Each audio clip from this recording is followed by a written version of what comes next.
Sobat ASN dimanapun berada, selamat datang di podcast ASN Muda Bicara. Kali ini kita mau ngobrol bertemakan good practice versus bad practice dalam mewujudkan smart governance. Kita akan ngobrol santai tapi penuh makna tentang praktik-praktik nyata dalam birokrasi. Bersama saya Tara, sudah hadir 4 narasumber hebat nih.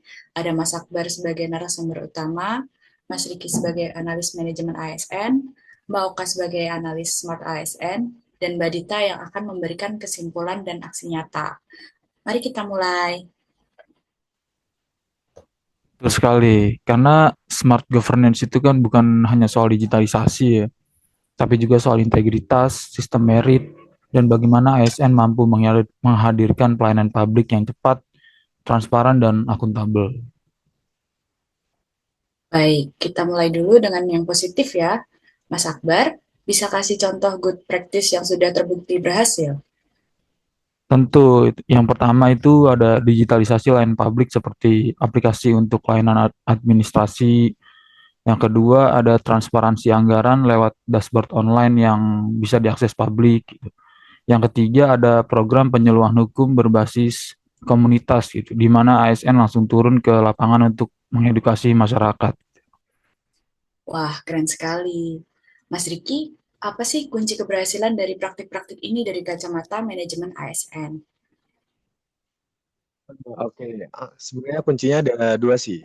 Pertama itu ada kepemimpinan yang visioner, kemudian ada sistem merit yang berjalan. Jadi pimpinan yang mau berinovasi dan ASN yang ditempatkan sesuai kompetensi mereka, bukan karena kedekatan, membuat praktik ini jadi sukses. Ini adalah contoh nyata profesionalisme ASN.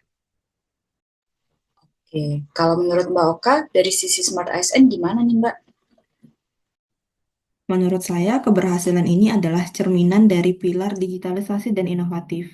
Inovasi ini tidak mungkin berhasil tanpa budaya kolaborasi antar instansi yang mau berbagi data dan proses, sehingga tidak ada lagi ego sektoral. Lalu bagaimana supaya praktik baik ini bisa ditularkan ke unit lain nih? Caranya dengan berbagi best practice secara rutin, memberikan pelatihan ASN yang terarah di bidang digital. Benar banget. Selain itu, budaya kolaborasi harus menjadi kebiasaan. ASN harus berani berubah dan bekerja sama lintas sektor. Sekarang kita bahas sisi lainnya nih, bad practice. Mas Akbar, apa sih contoh nyata yang sering kita jumpai? Ada beberapa sih. Yang pertama itu ada birokrasi yang masih manual dan berbelit.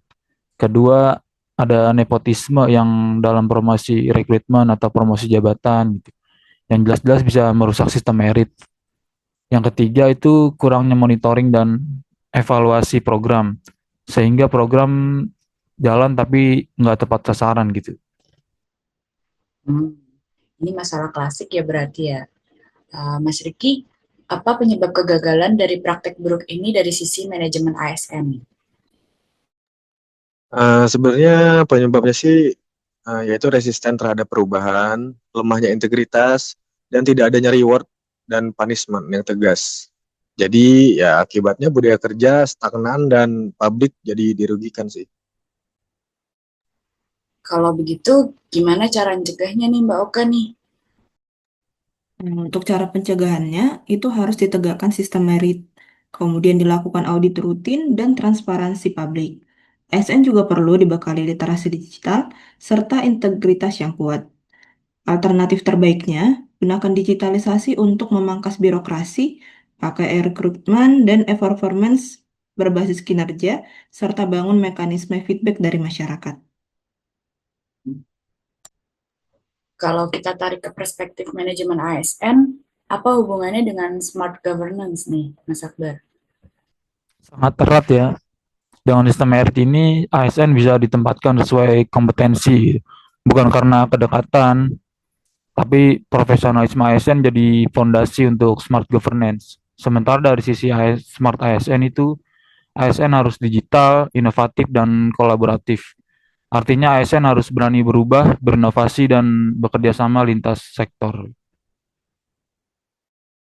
Baik, pembahasan kita ini sangat menarik nih hari ini.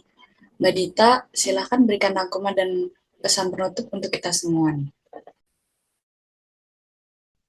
Jadi jelas ya, good practice seperti digitalisasi layanan, transparansi, dan penyuluhan hukum harus diperluas. Sementara bad practice seperti birokrasi berbelit, nepotisme, lemahnya evaluasi harus segera kita tinggalkan.